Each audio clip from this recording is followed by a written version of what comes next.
ഒരു മാസം മുമ്പ് വരെ ഏകപക്ഷീയമായ ക്രിക്കറ്റ് കണ്ടുമടുത്തവർ, അതായത് IPL-ൽ ബാറ്റേഴ്സിന്റെ വേട്ടമൃഗമായി മാറാൻ മാത്രം വിധിക്കപ്പെട്ട ബോളർമാർ, കൂറ്റൻ സ്കോറുകൾ പിറക്കുന്ന മത്സരങ്ങൾ. ലോകകപ്പ് ആയപ്പോഴേക്കും കളി മാറി. അമേരിക്കൻ പിച്ചുകളെ പഴിക്കുമ്പോഴും ലോ സ്കോറിംഗ് ത്രില്ലർ മാച്ച് കണ്ട് കൈയടിക്കുകയാണ് ക്രിക്കറ്റ് പ്രേമികൾ.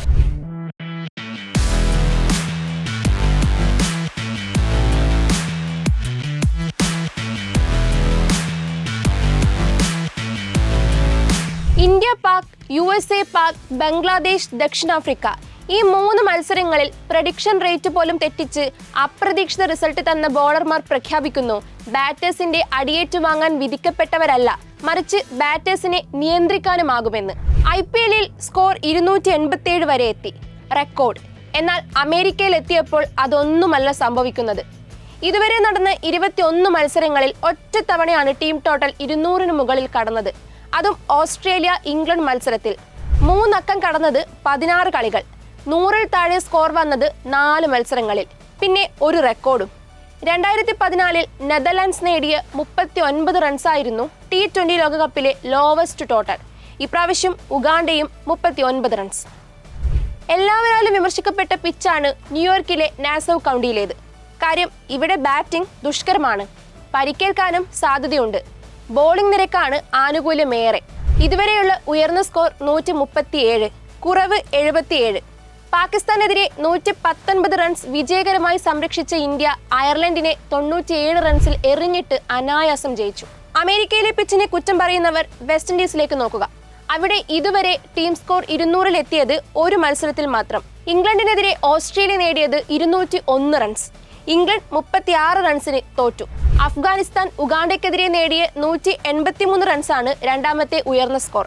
പിച്ചുകൾ പൊതുവെ സ്പിന്നേഴ്സിനെയും പേസർമാരെയും ഒരുപോലെ തുണയ്ക്കുന്നത്. ഇനി നമുക്ക് കാര്യത്തിലേക്ക് വരാം. ബാറ്റിംഗ് കരുത്തിൽ കൂടുതൽ സ്കോർ പിറക്കുന്ന മത്സരങ്ങളാണോ അതോ കുറഞ്ഞ സ്കോർ ബൗളർമാരുടെ മികവിൽ സംരക്ഷിക്കുന്ന മത്സരങ്ങളാണോ മികച്ചത്? പാകിസ്ഥാനെതിരെ 119 റൺസ് എടുത്ത ഇന്ത്യൻ ടീം നേടിയ 6 റൺസിന്റെ ജയം എക്കാലത്തെയും മികച്ച മത്സരങ്ങളിൽ ഒന്നായി അടയാളപ്പെടുത്തപ്പെടും. ഏകപക്ഷീയമായി ഒന്ന് മാത്രം നടന്നാൽ മടുക്കുമെന്നതാണ് IPL തന്ന അനുഭവം. അവിടെ മുട്ടിടിച്ച ബോളർമാർ ലോകകപ്പ് എത്തിയപ്പോഴേക്കും തനി സ്വരൂപം കാട്ടുന്നതിന് കാലാവസ്ഥയും പിച്ചിന്റെ അവസ്ഥയും ഒരുപോലെ കാരണമാണ്.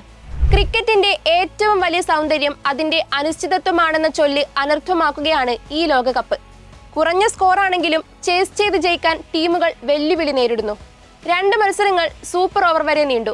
10 കളികൾ രണ്ടാമത് ബാറ്റ് ചെയ്തവർ ചേസ് ചെയ്ത് ജയിച്ചപ്പോൾ 8 കളികളാണ് ആദ്യം ബാറ്റ് ചെയ്തവർ ജയിച്ചത്. അതായത് കുറഞ്ഞ ടോട്ടലായാലും പ്രതിരോധിക്കാൻ ടീമുകൾക്ക് പറ്റുന്നുണ്ട്. ബാറ്റേഴ്സ് പതുങ്ങുമ്പോൾ ബൗളേഴ്സ് കുതിക്കുകയാണ്. ന്യൂയോർക്കിലെ പിച്ചിൽ ഏകപക്ഷീയമായ ഒരു മത്സരം ഇന്ത്യ അയർലൻഡ് മാത്രമായി പോയെന്ന് കാണാം. മറ്റെല്ലാ കളികളിലും കൈമെയ് മറന്ന് പൊരുതിയാൽ മാത്രമേ ജയം ഉറപ്പാക്കാനാകൂ. കൈവശം ശേഷിക്കുന്ന പന്തുകളുടെ എണ്ണം റൺസിനേക്കാൾ ഏറെയുണ്ടെങ്കിലും കളി ജയിക്കുമെന്ന് ഉറപ്പില്ലാത്ത അവസ്ഥ. സ്കോർ 200-ൽ താഴെയെങ്കിലും അവ കാഴ്ചക്കാരെ പിടിച്ചിരുത്തുന്ന കളികളാകുന്നു. ലോ സ്കോറിംഗ് മാച്ചുകളാണ് ഏറ്റവും ത്രില്ലിംഗ് എന്ന് പണ്ട് ഇമ്രാൻ ഖാൻ പറഞ്ഞിട്ടുണ്ട്. ഇമ്രാനും കപിലും ഹാർട്ട്ലിയും ബോധവും പോലെയുള്ളവർ ജ്വലിച്ച കാലം അത്തരം ലോ സ്കോർ മാച്ചുകളുടേതായിരുന്നു. അവരുടെ മനക്കരുത്ത് മിക്ക മത്സരങ്ങളുടെയും ഗതി നിർണയിച്ച കാലം. പിന്നീട് മത്സരങ്ങളിലെ നിയമ ഭേദഗതി ക്രിക്കറ്റ് എന്നത് ബാറ്ററുടെ കളിയായി മാറ്റി.